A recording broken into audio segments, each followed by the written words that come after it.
Nahanap mo. Kadarating ko lang dito sa ano, sa day niya. Iniwan ko daw yung bag. Yung mga laman kasing ano to eh. Yung mga cones na may strawberry fillings. Wala no, naiwan ko no. Wala. Ito lang. Healthy naman to eh. Ayun o. Cookies. Let me see. Wala. Baliktad eh. Sira na kasi yung camera ni tita. Hindi mo na makikita. Hi. Ito nga no. Yung viewfinder lang naman. Nababaliktad. Oh, ha? Hindi naman. Oh, tingnan mo. Oh, 'di ba? Oh. Oh, baliktad ka na naman oh. Oh. Good morning, guys. Sabi mo. Good morning. Good morning, guys. Hoy, may tumalikod. Picture ko daw siya. Sabi niya, Tita Mapi, picture mo ako. Peng. Sandali. Manghihila, nagpapapicture pa. Bigyan sabihin vlog. Pengi po. Pengi po, Lola. Pengi po. Oy! Oy! Sisigaw. Ano sasabihin, please? Yes. Oy! Bad yan. O, sabihin mo, please? Yes. Pengi po. Ano? Anong hingi mo? Huwag mong dot eh. Ano to eh? Miss Isda to eh. Oh, tapos, Ano pa? ano pa? Rice. Rice. Ikaw ayusin mo yung ano mo, para kasi siga, annoying ka talaga. Annoying Ano ka. sasabihin? Please, Lola, pengi, rice. O, ano sasabihin? Oh, Thank you. Okay, you're welcome. Nagpa-vlog pa talaga siya. Mainit. Mag-thank you ka kay Lolo. Si Lolo nagprito ng fish eh. Dali, punta mo si Lolo. Dali. Mag-thank you ka kay Lolo, dali. Thank you, Lolo, sa fish. Dali. Doon. Doon si Lolo. Puntahan mo. Thank you, Lolo, sa fish. Doon. Si Lola nag-thank you ka na eh. Kay Lolo naman. Doon, dali.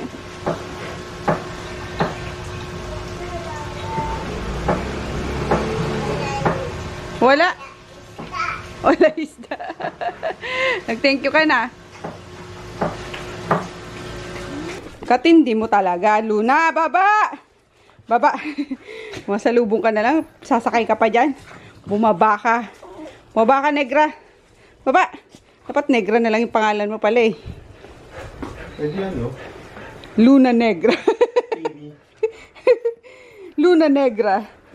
Ay. Good morning. Ayan, sumasabit pa. Best 8 hours na tulog talaga. Alam nyo kagabi, pagkatapos kong nagsalang ako ng labahan, tapos nagluto ng dinner, naghugas, nagpakain ng dogs, nag-map. Basta yung mga usual na ginagawa ko. Tapos, basta binilisan ko kasi sabi ko, pagod na pagod ako. Gusto ko na agad mahiga. Tapos, dito pa nga si Daddy, nag-aayos pa nung isang turtle tank. Tapos, sinayang ko na siya. Pumasok na ako ng kwarto, nag-fresh, nag-skincare, tapos humigaan na. Siguro mga 5 minutes lang akong nanonood ng mukbang sa YouTube para sabi ko pang paantok nga. Wala, dire-diretso na guys. Grabe, nagising ako. Alam nyo, pasado alas 8 na. Siguro 9, bago hindi, kasi may mga messages na ako sa Messenger na 9 PM onwards na hindi ko na nabasa. So, siguro 10 AM ako natulog, 10 PM ako natulog. O, diba, ang 10, 11, 12, 1, 2, 3, 4, 5, 6, 7, 8, 10 hours, guys! Oh my God, I'm so refreshed. Grabe. Ayan, muta-muta pa nga tayo. Uy, kaloka. Ang sarap talaga pagka ganun yung gising, no? So, ayun, dapat talaga aagahan ko na yung uwi dito para maaga din ako nakapagpakain ng dogs. And maaga nakakatapos. Kasi minsan, pag ang daming ginagawa sa Pasadena, ganyan, alas 7 na ako na nakaka-uwi dito. So, syempre, magluluto pa lang ng dinner or magdi-dinner pa lang kami, mga around 8:30, 9 p.m., yung ganyan. So, maabot ako ng minsan alas 11. Pinaka-max ko niyan dito sa labas talaga, alas 11. Nakapasok ako niyan, mga 11 nga, ganyan. So, ayun. Nakakatuwa lang. Wala, share ko lang, diba? Kasi, alam niyo, yung tulog talaga is importante na sa atin ngayon, no? Yung maka 8 hours ka lang. Kasi, 5 hours lang talaga yung max ko nitong mga nakaraang linggo. 5 hours lang. So, medyo moody talaga ako. Kaya di rin ako nagbablog, guys. Kasi, ayun, moody. Tapos, iritado. Moody and iritado, pareho lang ata. Basta, hindi magandang mag-vlog, ganyan-ganyan. So, masaya kapag ganyan lang. So, anyway, ayun, 10 hours na tulog. Ang sarap. Thank you, Lord, for 10 hours na tulog. Dire-diretso. Twice lang ata ako buwangon para umihi. Tapos, alam niyo yun, pagka-ihi, higa, tas tulog agad. Kasi, minsan, pagka umihi ako, hindi na ako ulit nakakabalik ng pagtulog. Pero ayun nga, diretso yung aking 10 hours of sleep. So, yun. And today, Saturday nga, yan, sinalang ko lang yung ganito dito, pinansapin ko kasi si Daddy, hindi naman nilagay yung mga hindi tinaob yung mga upuan dito at napagod din daw siya kagabi, diretso na siya na yan. Nakalimutan niya nang ipatong yung mga upuan dito. Eh si Luna na nakakaakyat dito, yun, naglaro, babantot na. So isinala ko na sa washing machine ngayon. At ayun nga, sabi ko punta kaming Quiapo at magpapasukat ako ng salamin kasi hindi ko na talaga carry, guys. Grabe ang labo na ng mata ko. Yan, kaka-gadgets mo yan, girl. Kasi syempre, sa gadgets din naman tayo nagtatrabaho, diba? Doon yung work. So, alam mo yun, sobrang blurred na ng paningin ko na may mga na akong hindi ko mabasa talaga. So, in denial pa ako na hindi, lang yan, ganyan-ganyan. Pero, hindi ko na talaga mabasa yung iba. So, yun, magpasalamin na tayo later, guys.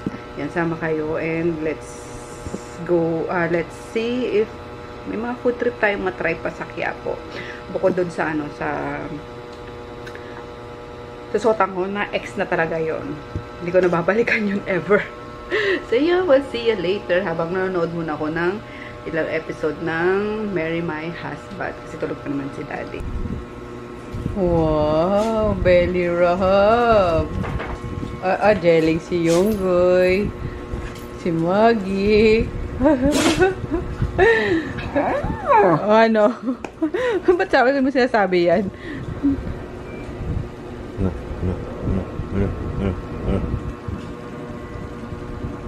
Gano'n kaya kalaki to? Ano naman yun, haba. Haba lang parang si Kobo. Gutom na, Luna baby. Wala pa pagkain, Luna baby. Ayan. Luto na tayo, guys, ng lunch. 11:30 na eh. So, i-vlog ko to kasi may nagre-request na ito na adobo daw. Kasi yung mister niya daw sinasabihan siya na hindi daw pare-pareho yung lasa ng adobo niya. Ayan. So, para sa'yo to, ma'am. Hindi ko nakalimutan ko kung anong name mo, pero try ko na lang hanapin ulit yung comment mo and i-link ko tong vlog na to for you. Okay? So, ganito ko mag-adobo. Ayan. So, hinalo-halo ko na yung pork, tsaka yung, ayan, may liig pa ako dyan ng manok. So, kasi yung liig, mabuto. Gusto ko kasi sa sa adobo, lalo na chicken, mabuto talaga. So, yan. Lagay lang tayo ng maraming garlic. Yung iba ginigisa pa to, pero ako wag na kasi madalian lang. And ito nga yung diba? Mabilisang ulam, adobo. So, ano ba yan? Onion. Tapos, laurel. Mga 3 lang. Laurel, pantanggal lang to, guys, ng ng lansa. Especially sa chicken and pork. Malansa kasi yan. Pag sa beef, hindi kami naglalagay ng ng laurel. Tapos, syempre, ayan, pepper, buo. Ako mas gusto ko gamitin yung crack. Ayan. Mas marami, mas masarap. Ay, shucks. O, yun. My gosh. Ano pa, tapon pa. And then, bechin. Ayan. Bechin, guys, hindi yan masama sa, sa health. Pang ano lang yan, pang enhance lang yan ng flavor. Napanood ko kay Kuya Kim. Diba? Tapos, ang sekreto niyan, mga nasa portion ng salt, ng toyo, tsaka suka. So, pagka, ako 1:2 kasi lagi yung portion ko niyan eh. So, kunwari, 1/3 na toyo yung ilalagay ko.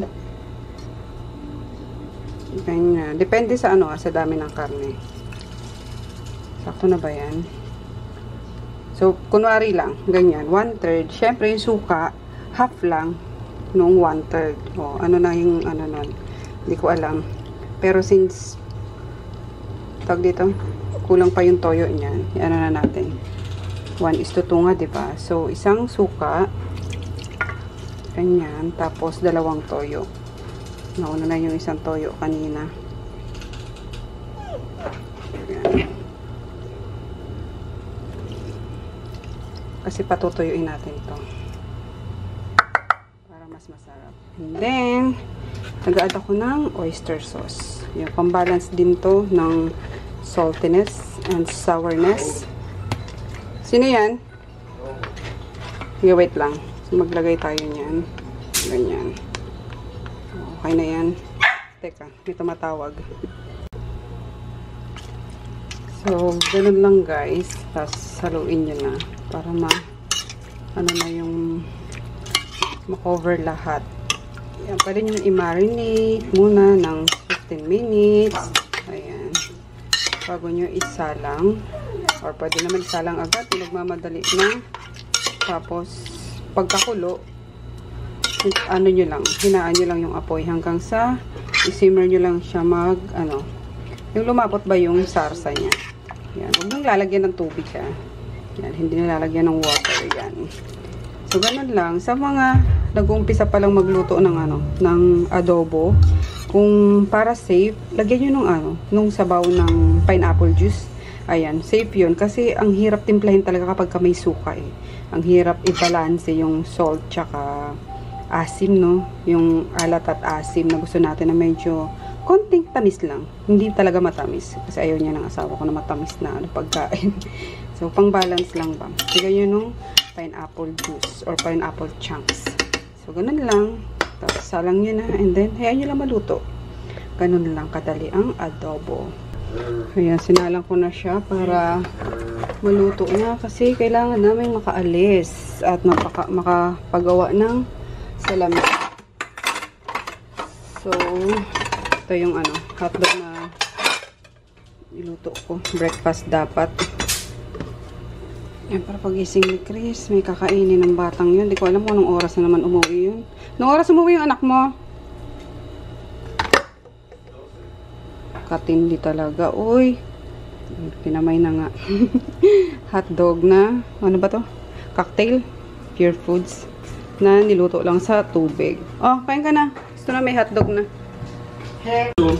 So, stress na eh. Mata mo, nag-aaway pang 2 oras umuwi. Stress na eh. Naantok na ako eh. Katindi ni Chris Polo. Overtime. Hoy, Luna. Overjoyed. Naku, wala pa palang rice. Ano, para salangan ko na yan. Gusto na? Salang ko na rin tong pagkain ng doggies. Sodas to guys. Mga premium to. Walang Puto. O, tapos, hindi mabaho. Kasi yung mga unang bili natin, di ba, may amoy yung mga sodas na So, ito, 90 per kilo. And per pack niya, 2 kilos For na. the whole week. So, 180 per pack. 4 kilos na to. So, okay na to for 1 week nila. Ayan. Ayan, guys. Luto ng ating adobo. Ganyan lang kadala yun, ma'am, ha? Practice lang. Perfect mo din ang adobo para sa asawa mo. So, gusto nila kasi medyo may sauce pa. Ako naman gusto ko sana yung ano, nagmamantikaan na tapos medyo sticky na yung ano, sauce. Pero, syempre masunod yung mag-ama. And pag adobo ang ulam, syempre, hindi mawawala ang ating sausawan. Suka pa rin to guys. Suka na may konting patis at sile. Tsaka garlic pala. Sarap, uy. Kain na tayo para makaalis na. Ayan, kain tayo. Pasensya na. Madilim ang paligid. Char. Ayun, sausawan natin. Then yung egg.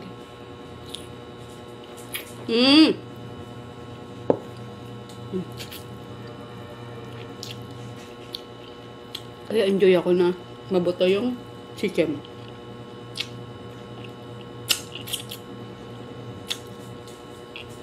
Enjoy ako na may minangat-ngat. Si Daddy sanay na yan sa akin. Pag kumakain kami ng Jollibee, kunwari, basta may mga chicken, binibigay niya na sa akin yung mga buto.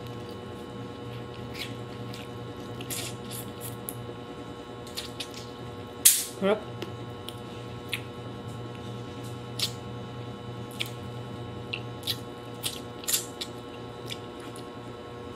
Perfect. Tapos may saging kapan. Yung saging ba to? Latundan. Ito lang yung saging na kinakain ko guys. Bukod sa yung ginagawang banana cue. Saba, ito lang. So, ibang sarap niya. In-explain. Kaya ako kumakain ng mga dole or mga basta yung ano, mahaba nga. Ayoko yun. Nasusuka ako doon.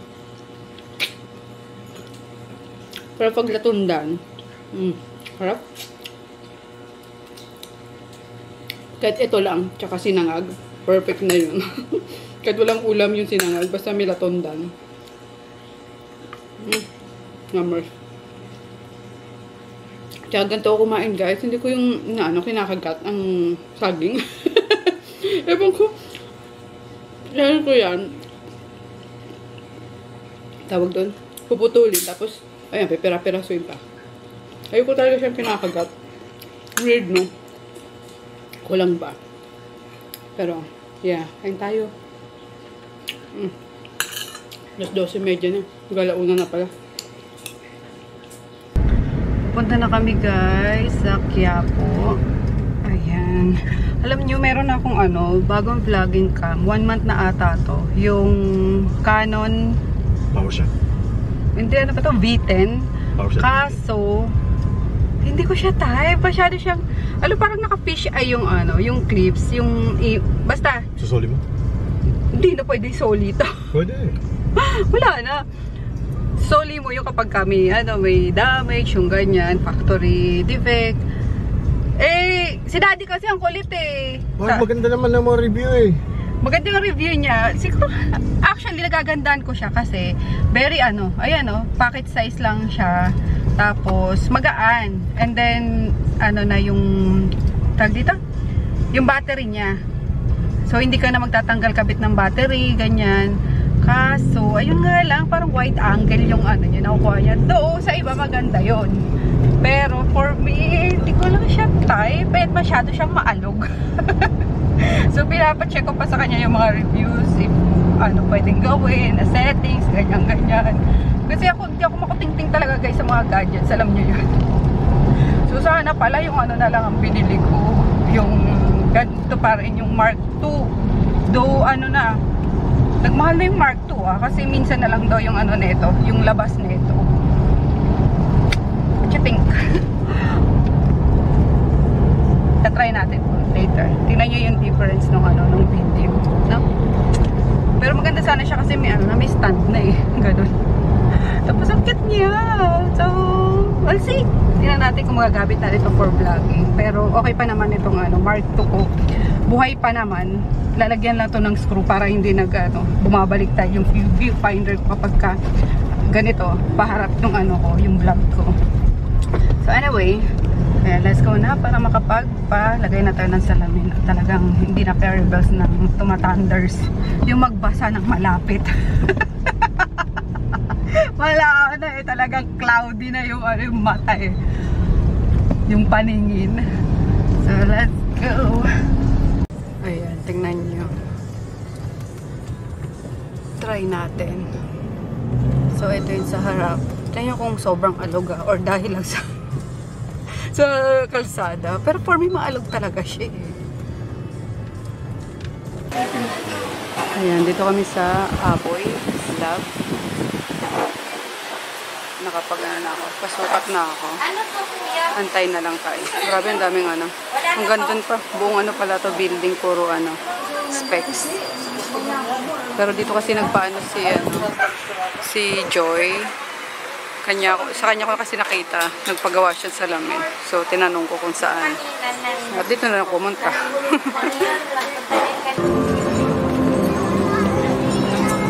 Nanap ni Daddy si Tanggol. Ayan. Dumaan na kami dito sa... Asan si Tanggol? Kaya po. Luis pa tao. Baliw ka talaga. Ayan. Simba na rin kami guys. Diretso. And then... Sharon! Ang bilis lang. Nung ano... Magsindi ka dati. Kandila.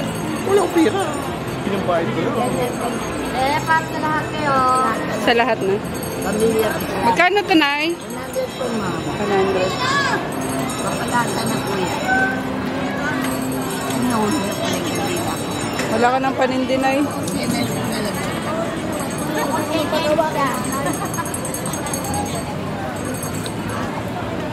Ako na po, ma'am. Kuya ka din, ha? Papalata na nga, oh. Ang bilis lang nagawa, guys. Wala pang 15 minutes na. Paka check up. Gawa na siya. Tapos mas mura pati. Kesa yung paggawa ko dito kila Daddy, magkano yung inabot ng 4K ata. Tsaka kay Chris. Ito ano lang, 1.8 lang. May ano na siya. May blue lens ba tawag dun? Transition. Anti-transition tsaka anti-blue light. Anti-radiation. Oh, yun, anti-radiation. So, yay! Hindi na tayo gagana pag magbabasa. Daming audience ni ano Betlog Oh. Yung isa, umano pa si Kali Kali, ano yan? Ano yan? Ha? Ang cute ni Kali. Sumampa pa sa ano nila, tulugan. Makita lang. O, Ginger. Si Ginger. Ginger, walang ano dyan. Butas. Ano yun? Excited. Ano yun? Ha? Palakad-lakad kasi si si Betlog. Si Betlog. So, ayan guys, may tinatapos pa akong ano. Tapos na pala actually. Mga basahan na lang. Yung mga lampin na mga ito. Yung mga sinasapin ko sa higaan nila. Ayan, tapos naman na. Sige, isa pang ikot.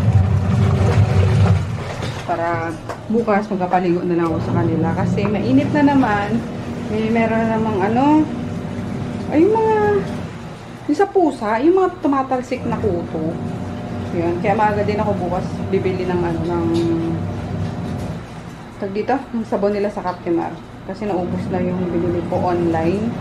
So, kailangan kong new sets ng sabon. Yung Madre Cacao.